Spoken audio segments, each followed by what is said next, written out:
Bagaimana adabnya bila imam setelah sholat fardu membaca zikir yang keras, tapi masih ada jamaah yang masbuk? Tashwish, mengganggu. La tushawwish, jangan kau ganggu orang sholat. Yang dimaksud dengan kalimat mengganggu itu adalah bacaan selain zikir. Ada orang sholat, Allahu Akbar, tiba-tiba dia di samping nyanyi. Itu namanya mengganggu.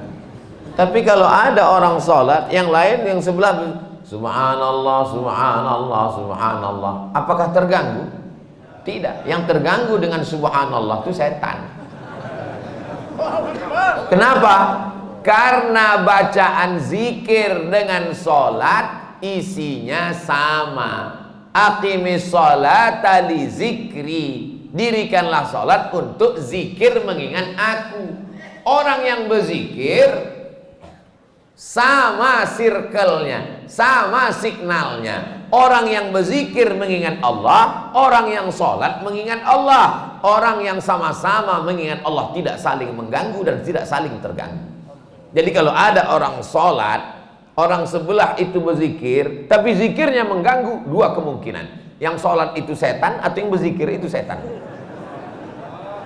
Dia udah tahu bahwa zikir itu tidak terlalu kuat, tidak terlalu pelan. Subhanallah, subhanallah. Udah tahu ada orang sholat, kuat-kuat matanya ke situ lah. Subhanallah, subhanallah. Ini setan. Ini setan yang sedang berzikir. Pak Ustadz, zikir setelah selesai sholat itu kan zikirnya sir. Itu menurut mazhab Syafi'i. Zikirnya jahar, mazhab muridnya Imam Syafi'i, namanya Hambali, Imam Ahmad bin Hambal. Menurut mazhab Syafi'i, berzikir itu jahar sementara makmumnya tahu. Kalau makmumnya sudah tahu, zikirnya sir. Maka di sebagian masjid zikirnya sir. Pas imam ditanya, Pak Imam zikirnya kok enggak jahar? Makmumnya udah tahu. Ustaz Somad kalau jadi imam bacanya, saya kalau jadi imam zikir saya jahar. Kenapa Ustaz nggak baca sir? Karena makmum saya ada 3 orang nggak tahu. Yang pertama anak kecil, dia nggak tahu. Yang kedua mu'alaf baru masuk Islam. Yang ketiga orang tua udah tahu cuman lupa. Maka mereka dikasih tahu. Anak-anak ini pulang ke rumah, nanti ditanya sama emaknya, nah zikir di masjid tadi apa? Tapi kalau saya zikir kuat, dia tahu subhanallah, subhanallah, tapi tidak terlalu kuat.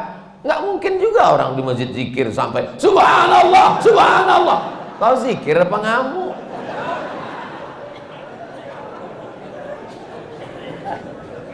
Jadi yang paling bagus adalah khairul umuri awsatuha, sebaik-baik perkara pertengahan. La tajhar bi sholatika, jangan suaramu terlalu melambung. Wala tukhafit biha, jangan pula terlalu tersembunyi. Wabtaghi baina dzalika sabila, carilah jalan tengah. Subhanallah, subhanallah, subhanallah. Ustaz Somad ngomong katanya bersuara jangan terlalu melambung tinggi. Ustaz sendiri kalau ngomong tinggi, saya biasa aja, sound systemnya bagus. Ini masjid bagus. Saya dikasih nasihat sama ketua DNI, Dewan Masjid Indonesia. Tolong Ustaz Somad kalau ceramah itu di mana-mana kasih tahu supaya perbaiki sound system. Karena 80% fungsi masjid ada sound system. Suara imam dengan sound system, suara khatib dengan sound system, suara ustadz ceramah. Kadang kita mau pengajian suaranya nggak jelas. Ada jenis mikrofon itu ustadz tuh suaranya seperti kumur-kumurnya.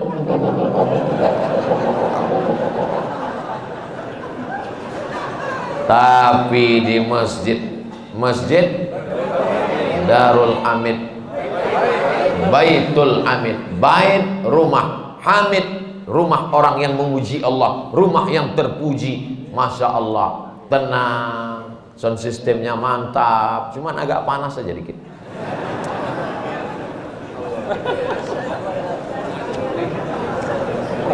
Negeri Bima memang luas.